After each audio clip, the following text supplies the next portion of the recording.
Egaa dhugaa dubbachuudhaaf waltajjii kana yeroo calqabaatiif kan irratti argamne abbootii gadaati magaalaa kana keessatti hayyuu gadaa birmajiiti. Sirna gadaatiin illee wal qabata dhimmi kuni. Sirni gadaa jaalala qaba. Sirni gadaa namni tokko hojiidhaan diinagdeedhaan calqaba ijoollummaa isaatirraa qabee waa guduunfachuu qaba. Oromoo jechuun Oromummaa jechuun hojjetee waa argatee abbaa diinagdee yoo ta'edha. Egaa waldaa kanarraa maal argine dhugaa dubbachuudhaaf nuutu manguddoonni wanna kaleessa silaa sirna gadaa keessatti godhamaa ture waldeenyi xixiqqaan akka shammaachochi yookiin wanni adda addaa jiraachuu ni mala garuu achumatti kan lafa dhiituudhaan diddiirama hin qabnedha. Har'a immoo akka hubannoo fudhannetti magaalaa Hamboot irratti magaalota adda addaati irratti kan hojjechaa turanii fi magaalaa Finfinnee keessatti immoo magaalaa Finfinnee yookiin Shaggaritti iddoo mana jireenyaatti illee fuuldura qusannoon kan ijaaramu ta'uusaa gabaa tasgabbeessuu irratti kuduraaf kuduraa dhiyeessuu irratti wanni gaariin keessa'u qaala'insa amma akka biyyattiitti nu miidhaa jiru kana keessatti dargaggoonni keenya inni baay'een isaa sa'aatii isaa yookiin yeroo isaa bakka hin taanetti balleessaa jira.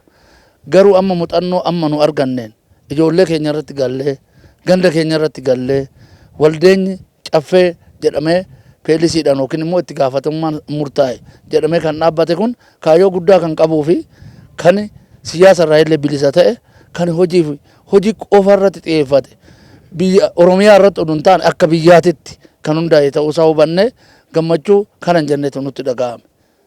Egaa kanarra dhaabbachuudhaan dhugaa dubbachuudhaaf nullee waldaa kana miseensa taane yoo hammatu duratti akka walitti pirezidaantiin isaanii waltajjii irratti ergaa dabarsan irratti qeerroorraa kara suubbootitti dhufa suubboorraa immoo kara manguddooti. Kuni maal qaba gaa manguddooni umurii isaatiin barumsa qaba hubannoo qaba. Irra caalaa isaa naannoo kanarratti ijoollee qotee bulaatii fi qotee bulaadha kan jiru. Qonna immoo qonna lafa bal'aa qabnurraa misooma fillee kan gadi lakkifnu kanaaf irratti waan baay'ee hojjechuu kan dandeenyu kan hubanne. Kanaaf duratti illee dugdaaf ilmoon lafaa kaa'an jedhee Oromoon kan mammaaksi Oromoo sun kana biyya keessa jiraachuu qofaa miti ofiif jiraachuu qofaa miti ummataaf jiraachuu qabna. Dargaggeessis kanarratti hundaa'ee humna qabuun hojjetee feesbuukii fi yookiin immoo mana caatii mana shishaa ooluu dhiisee kara misoomatitti galee biyyattii tana kara guddaatti ceesisuu danda'a. Waldeenyi kun yaada eebbifamaa qaba waan ta'eef duratti akka sila dhageenye gufuun bakka hundaa dhabamtu. Oromoon maal jedha yoo waa jedhu miqqanyaan hin dhoowwini jedha. Maaliif iddoo miqqanyaan jirutti xiiqii keessa galtee hormaata argattaa jechuudha. Miqqanyaa jaalateetii miti. Yoo inni badii kee hawwu ati immoo yoo inni du'a kee ka'u ati kaatee deemuutti agarsiisa. Yoo ati dhabuu kee inni hawwu ati immoo argattee isarra caalteetti agarsiifta waan ta'eef dhugaa dubbachuudhaaf guyyaa har'aa sa'aatii nu hubannoo hin qabnu hubannoon arganne har'a amma sa'aatii kanaatii miti amma galgala oduu koree kana wajjin miseensa kana wajjiniin as turree waan baay'eellee yaada irratti kaasuudhaaf ajandaa qabannee haalli abbootii gadaati dhimma biraa qabna akka caarraa ta'e sanaaf ariifanne malee ilaalcha gaariidha. Wanna sirna gadaa hammatee deemuudha. Wanna safuuf duudhaa of keessaa qabuudha. Tuttuqaa biraarraa bilisa kan ta'ee fi hojjetanii jijjiiramuu qofa qabatanii an deeman waan ta'eef baay'ee keenya hanga banyisee fi akka isaan milkaa'an immoo tokko waaqa kadhannaa lammata immoo humna qabnuun beekumsa qabnuun isaan bukkee dhaabbannee akkuma duratti jedhamu Afrikaa miti akka addunyaatitti beekamtee akka inni argatu isin bukkee taanaa baay'ee itti gammanneerra horaa bulaa. Kiyya magaalaa Duukam maqaan kiyya Balaachoo Matakkaati. Seenaan har'a dhageenyu kun hoduu tanaan dura jiraate biitti dargaggoon fi biitti Itoophiyaa eecha haa ga'u. Har'a kan dhageenyu kun nama dhalate nutti fakkaate har'a nama dhalootaan nutti fakkaate nu amma. Maal seetani? Oduu akkanatti gorsaan argamee gorsaan karaa qabsiisu akkanatti jiraate har'a dargaggoon keenyas olii gadi bittinnaa'u hojjaa qabee raawwatee hojjaa ofiitti bobba'aa jiru. Barmoota fi barsiisa dhadhabe. Barsiisan akkanatti dhalate kun oduu biyya keessaa lamaa sadi qabaannee Itoophiyaan eecha haa geechuu yoo oggaatan. Waan ammallee isaa guddisu barsiisaa pirezideenticha jettan kana. Har'an taarikii dhagayan. Ilmi abbaa akkanatti hin gorsu. Munkaanis dargaggoo walitti qabee gurmeechee kanaan ga'uu dhiisite ilmi abbaadhaa gorsuu dadhabe amma. Abbaa harkaa'uu bahe dargaggeechi.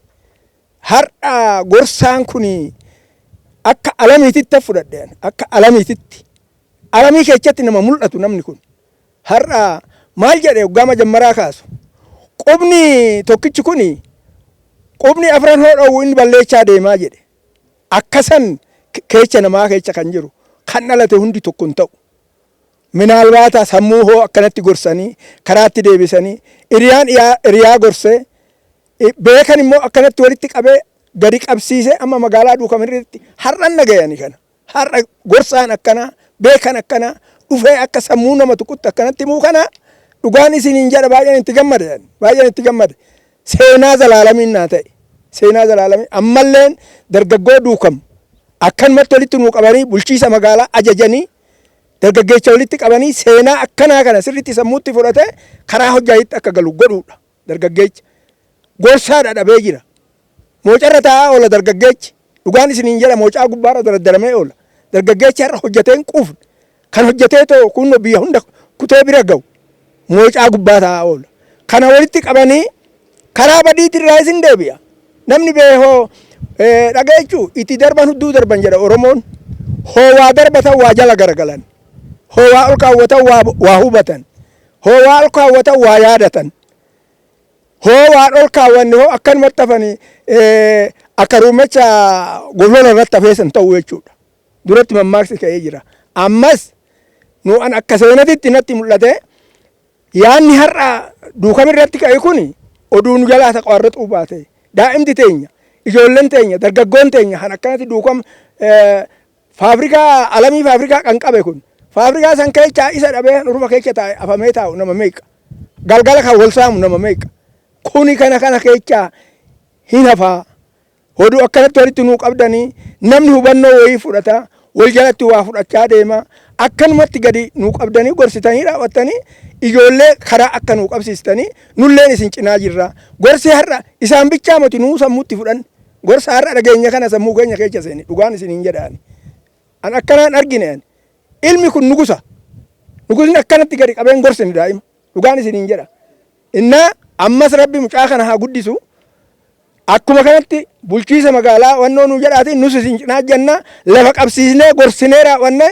ijoolleen karaa hojjaatitti galtu ganzaba ofii bittinneechuu miti feesbuukii ilaalaa oolu miti mana shashaa deemu miti akkuma duratti jedhame bunnaa beetii biraa keessatti akkanumaan wannoo jedhanii nama saamichaa miti hojjaa hoo qabee namni hubatee hubachiisuu jechuun kana hubatee sirriitti akka seenuu galuufitti akkanatti hubachiisa namni gadi qabee akkanatti hubachiisa namni karaatti deebi'ee adeema amma jiruu ofiitiif karaarraa maa baddaadha kun jiruu ofiiti guddina isaatiif har'a waggaa lama keessatti amma kana namni amma kanaa kana guddatee kana nutti agarsiisuun beekaa akkanaatitu dhabame dhugaan isiniin jedha beekaa akkanaatitu dhabame amma as keessa wannoon meeqa dirgitii hin qaqqaamanii ganzaba nyaatanii keessa badan nu salachee eegganne nu siriidha akkanatti hundeen lafa qabsiise too beekaa akkanaa hundeen lafa qabsiise ijoollee gorsee sammuu isaanii haaromsee kara hojjaatitti akka galan godhu ammas nutti deebitanii raawwattanii waan kana nu sirree jechuudha ani kanan adaraa isiniin jedhu galatooma. Dhaloonni koo asuma dhukkam jedhama ani dasna jedhe waanuma sammuu kiyyatti hassaabu waanuma garaa kiyyatti hassaabu oduu akkatti kan hojjetu oduu jiraate hojjetanii fidaa kana darajaan jedhama inni darajaana inni mul'atu hin hafa achumaan badaa achumaan hafa ijoolleen hunduu karaa hannaatittis hin deemtu karammoo shishaatittis hin deemtu karammoo balleechaa tokko abaarres hin argattu eebba argatte ijoollee hojjaa argatte jedha animmoo kanarratti dasna jedhe ammallee isinillee haa guddisu kan isin sabe kanallee haa guddisu rabbi bakka gaarii kana caalaa guddina kennuuf ammallee animmoo wannan qabu ijoollee ilma tokko qaba sabajaajii ofa isallee nan gurmeechuu nan danda'a akka gurmaa'u nan godha ijoollee dubraatillee akka gurmooftu nan godha amma kanarratti ana dasna jedhe itti hoggaanuu fuftan misgaanaa keechan galata keechan kanaa beekuun kan hojjetamu akkanatti hojjetame warri tanaan dura gazzaba guuree waan hunda dhaabanii ejjetatti gimmaashatti gatanii muka lamaachi dhaabanii gatanii gazzaba saamanii deeman sunillee amma hin xaxxatawu kana argan amma kana dasnu jedhe ammallee isinaa guddisu isinillee guddadhaadha nus immoo isin bira amma haqimii keenyan eebba keenyan gazzaban qabnullee hoo baanne humnallee hoo dhabne eebba keenya isin bira ejjen ammallee biitti tun haa isin guddadha. Maqaan koo Yoomiyyuu Waljirraan jedhama. Jiraataa magaalaa Duukamii. Dhimmi waldaa caffee dargaggoo kanarratti ani qabu. Ammallee kaka'umsi nuun qabnu baay'ee gaariidha. Koree filachiisuuf gubbaan gada kanaatti qindoonee hojjechaa turre. Amma dandeenyutti amma koree haaraan filannaa sagantaa sirratti qophaa'u kanaaf adda durummaatiin anatu hojjetaa ture. Amma gara fuulduraatti waan tan gochuu barbaadu akka waldaa kanaa wal ta'ee miseensi hundi akka dargaggoottis akka nama guddaattis haa ta'u hundi naannawaa magaalaa Duukam jiru hirmaannaa gama hundaan godhee nu wajjin miseensi hanga amma yaadamu ol dabalame gara fuulduraattis koree olaanaa wajji wal taane hojiin bal'aan industiriitiin as keessa jiruun dhiyeessii industiriirraa bahee galtee industiriitti galu hunda waan hunda wal qabatee hojjechuuf qophiidhaa jechuudha guyyaa irraa kaasnee akkasumas immoo kaka'umsa hawaasa keessatti uumnee bu'aa waldaa kanaa nuuf galeera waan ta'eef gara fuulduraatti illee kaka'umsa cimaatiin hojjechuuf qophoonee jirra jechuudha. Dargaggoonni hawaasa naannoo keenyaa taatan hundi nu wajjin hirmaataa taatanii rakkoo dinagdee biyya keenya qaqqabee jiru yookiin hiyyummaa biyya keenya kana keessa jiru xiqqeessuuf waldaa kana wajjin wal taanee hundi keenya koree olaanaatti hanga gadaanaatti hundi keenya hirmaannaa goonee hirmaannaa kanaan immoo jijjiirama akka finnu abdii guddaan qaba. Maqaan koo Nadii yookaan Soogidee Mulaatuun jedhama. Waldaa kana keessatti hammatamuun isaanii hamilee guddaa nutti toray nu jajjabeessa. Kanaaf guddaa itti gammanneerra jechuun barbaada. Ergaan ani dabarsu carraa guddaa akkasii arganne kanaan dura carraa akkasii hawwaa turre garuu argachuu hin dandeenye. Amma immoo carraa kana waan arganneef ummati keenya ol dadammasanii akka kanatti makamanii carraa kanaan akka milkaa'an dabarsuu barbaada. Ayyee galatooma isinis guyyaa har'aa waltajjii keenya irratti argamuu keessanii fi hundeeffama koree yookaan immoo hundeeffama gaggeessitoota koreewwan hojii gaggeessitoota caasaa kana caasaa Duukamii fi naannaa ishii kan ta'an irratti dargaggeessi dinagdee fi hojii isaa qofa irratti gaggeeffamuu fi deemuu akka qabuuf kan hundeeffamedha. Walga'iin har'a gaggeeffame kunis bal'inaan kan deemuu danda'ame koree hundeessuu qofa oduu hin taane maal fakkaataadha carraan naannoon kun qabu maal harkaa qabaadha kenni harkaa qabu maal innidha maal irratti hojjechuu qabaadha waan naannoo kanarra jiru egaa qonna jallisii hin qaba ofirraa kuduraa muduraa irratti hundaa'ee oomisha adda addaa irratti qonna adda addaa midhaan dheedhii waan baay'ee harkaa qaba jechaadha. Garuu haa ta'u malee lafti isaa gabuu bultii dargaggeessi isaa gabuu bula qote bulaanis immoo calma jedheetuma qaama biraatiin faddaalaa biraatiin daldaaltota kara biraatiin dhufeen nyaatamaa jira jechaadha. Kanarratti waldaan gamtaadha waldaaleen gamtaadha maal hojjechuu qabudha kooperaatiiviin maal hojjechuu qaba dargaggummaa keenya qaban kanan waldaalee gamtaatiin bifa haaraadhaan ijaaramne kanaatti waldaa dargaggoota caffee hojii gamtaa walii gala gadi bu'ee carraa argate kanarratti sirriitti ciminaan gadi bu'ee dargaggeessa isaa ijaaree miseensota isaa ijaaree harkaa qabu kan lafa tuqsiisee oomisha adda oomishisuudhaan bifa haaraa ta'eetiin oomishisuudhaan biyyattii teenyaafis kan ta'u magaala keenyaafis kan ta'u qofa oduu hin ta'in Duukamii qofa kan ta'u oduu hin ta'in magaalaa Finfinneettis ta'e naannaa isheetiifis ta'e eenyumaafiyyuu kan ga'uu danda'u opporeeshinii guddaa harkaa qaba waan ta'eef isarratti akka fayyadamuuf yaa'iin waldaa dargaggoota caffee hojii gamtaa waliigalaa ji'a 3 kan kanuma itti fufu ta'a jechaadha. Kanaaf Duukamis achi keessaa tokko waan ta'eef guyyaa har'aa hundeeffachuu danda'anii jiru jechaadha. Qaamni miidiyaa kanarratti hordofu miidiyaalee kanarratti hordofan kamiyyuu mootummaas ta'e miti mootummaas kan ta'an akkasumas miseensa waldaa dargaggoota caffee hojii gamtaa waliigalaas ta'e miti waldaa kanas kan ta'an dargaggeessi kamiyyuu dammaquu qaba. Dammaquu qaba. Qaamni mootummaatis gaafii waldaaleen gaafatan gaafii waldaan gaafatu gaafii waldaan keenyas gaafatu ta'e gaafii waldaaleen gamtaa gaafatan kamiyyuu hudhaa waan itti ta'e hunda ofitti siqsee itti siqee gaafatee deebii akka laatuuf asumaan asitti waamicha dabarsuufiin barbaada. Akkasumas miseensi keenya kan taatan hundi bakka jirutti gaaga'atama keessa oduun seenin haga har'aatti qulqullina keessan eegdanii haga keessanitti akkasumatti itti fufee ammaan booda immoo kan jiru kara oomishaaf oomishtummaa dabaluu fi akkasumas galii kiisii keenya dabaluu argachuu irratti galtee adda addaati irratti akka hirmaannuu fi akka deemtan akka wal quba qabaattan caffee miidiyaa waldaa caffee hojii gamtaa feesbuukis akkasumas immoo biiroo muummeetis jira caasaas Duukam irratti biiroo guyyaa har'aa kana banuudhaaf itti deemaa jirra.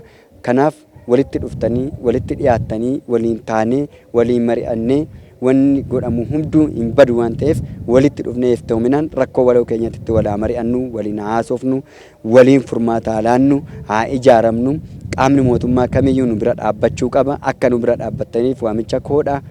Kaayyoo kaayyeeffanne hunda isaa ammuma ibsuu hin danda'u hin beekama ifaadha garuu caalmatti adaraa nu biraan nafina nu bira hirreebira adaraan jedha nu mirmadha nu bira dhaabbadha nutti dhiyaadha nurraa hubadha waan barbaachisaa ta'e hunda hin gumaachina akka dhalattoota biyyaatitti biyya ta'uu keenyatti biyya keenyaaf gumaacha gumaachuu dandeenyu hunda hin gumaachina galatoomaa horaa bulaa.